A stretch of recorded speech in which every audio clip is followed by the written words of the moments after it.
junio, porque no hay un reconocimiento pleno en el Perú del triunfo de Castillo, que efectivamente puede tener muchas limitaciones. limitaciones, errores, lo que todos podemos estar verificando diariamente. Pero, como dice el presidente de México, el señor López Obrador, cuando Beto Ortiz quiso pasarse de listo, le dijo: ¿en qué cabeza se le ocurre a usted? ¿En qué cabeza se le ocurre a la gente conservadora vacar a un presidente a 3 meses de haber asumido el cargo? Es algo ilógico, ¿No? Entonces, eso es lo que podría quedar como lección, que estamos... Pero no solamente esa lección, hay muchas lecciones que aprender ahí. Por ejemplo, el comportamiento del pueblo para no enfrentarse entre los grupos políticos. Claro, aquí lo que nos falta es madurez política. Estamos, Pepe, ya por culminar este 2021 y hay una serie de enfoques que en realidad tienen mucha importancia, demasiada importancia, y sin embargo la prensa no lo aborda. Por ejemplo, el tema de la ley universitaria, la contrarreforma que se pretende hacer para poder regresar al 2014. O, por ejemplo, el tema de las Bambas, que es una mina que está en controversia y que las comunidades le han dado una tregua al gobierno, al Estado y a la propia empresa para poder restablecer una conversación, y la empresa ya dio, digamos, por culminada su participación. Entonces, ese tema debería ser abordado por el gobierno, pero lamentablemente, como estamos frente a un gobierno donde hay 2 o 3 tendencias, la persona que conoce mejor el tema minero, porque no es solo ver el lado del crecimiento, sino ver cómo podemos proteger el medio ambiente. Claro. Y la primer ministro, es la primera vez en toda la historia que yo conozco que una primer ministro habla del tema ambiental. Es la primera vez que una primer ministro va al lugar donde se van generando los conflictos y establece una agenda para poder desarrollarla, pero hay un sector, en este caso del propio líder del partido Perú Libre, el señor Cerrón, hay una línea en el sentido de que como la señora Mirta Vázquez es caviar, entonces ya no debe seguir y debe ponerse a otra persona. Ahora, hay como tú muy bien lo señalas, hay una fractura dentro del gobierno, dentro del partido de gobierno, ¿no? Para hablar con más propiedad. Esta fractura prácticamente fue la detonante para comenzar a partir de ello a encontrar 1000 fallas, ¿no? Generadas dentro del propio partido, cosa que nunca antes se había visto, ¿no? Es la primera vez que históricamente un partido que llega al poder llega fracturado. Claro, pero aquí hay otra lectura que realizar. Si nosotros nos ponemos a, digamos, retrotraer este análisis, y felizmente que todo lo que nosotros conversamos queda grabado, fíjate, en septiembre, al asumir la primer ministro Mirta Vázquez, como lo manda la Constitución, se tiene que ir al Congreso para lograr el visto bueno del parte del Parlamento para la confianza, digamos, al gabinete.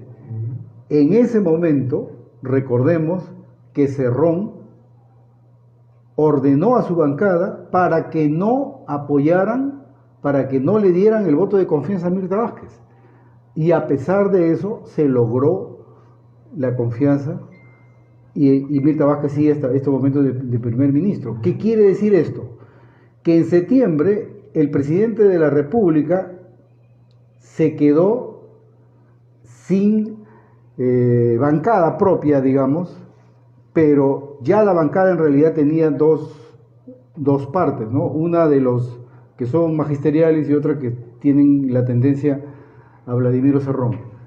Ahora, ¿cuándo cambia este escenario, cambia ahora poco, el 7 de diciembre, que fue el momento de querer censurar a la presidenta del Congreso, y entonces allí nuevamente como que se ha generado un acercamiento entre el Partido Perú Libre y el gobierno. ¿Qué va a venir en estos días? En este momento notamos un silencio, pero de aquí a la decisión de los primeros días de enero vamos a ver cuál es el horizonte, porque en realidad, repito, a mí lo que me preocupa son los temas fundamentales. Claro, de hecho, el tema educativo, por ejemplo. Pero hay una cosa que es importante también, la renuncia en estos últimos días de mucha gente del partido, ¿no? O bueno, que estaba en el partido de gobierno y que ahora prácticamente se ha alejado totalmente por no encontrar líneas mínimas de coincidencia. Lo que ha sucedido allí es que el caudillismo representado en este señor que es parlamentario y que fue primer ministro, Guido Bellido, en realidad él ha provocado la salida indirectamente de Guillermo Bermejo, y ahora Bermejo lo que está anunciando es una bancada propia que va a respaldar directamente al presidente de la República. Por eso es que te digo, en estos días se tienen que estar dando algunos niveles internos que seguramente después conoceremos, pero lo interesante es que se está llegando a fin de año. La derecha hizo mucho para que el presidente Castillo no llegara a fin de año. El 7 de diciembre se marca un antes y un después, porque este es un punto que, mientras que nosotros aquí ya no le damos mayor trascendencia, pero en el extranjero sí. En España, por ejemplo, que una bancada de este partido que es Podemos en España y de otros partidos como el PSOE y partidos de izquierda hayan dicho que reconocen al gobierno de Castillo, y los únicos que no están de acuerdo con ese reconocimiento son la gente de Vox, el partido de ultraderecha de España. Entonces, ¿eso qué significa? De que ya a nivel internacional Castillo tiene un reconocimiento, pero su inconveniente de Castillo está en los pasos erráticos que él da, y donde consigue, por ejemplo, un abogado que en realidad no está actuando, desde mi punto de vista, con estrategia, porque no tiene nivel, no tiene nivel. Lo he escuchado, he analizado lo que dicen, los procedimientos que hacen, me parece que no tienen nivel, y que ha cometido ahí un gravísimo error el presidente llevándolo como bueno, asesor. Por eso al final ese es un punto que tendrá que superar el presidente, pero a pesar de sus limitaciones, tanto del presidente como del abogado, a pesar de sus limitaciones, fíjate cómo es que la fiscal Nora Córdoba resultó más fujimorista, y ahora esas diligencias sin mayor trámite van a quedar nulas, y el propio Ministerio Público va a tener que sacarla de la investigación, lo cual no significa, por eso repito, lo cual no significa que el presidente esté exento de tener que ofrecer una información en qué medida esta licitación de Petroperú. Claro, la licitación ya se cayó, pero eso no significa de que eso va a quedar ahí, ¿no? Ahí de todas maneras va a venir una investigación, y por eso serios no responsables.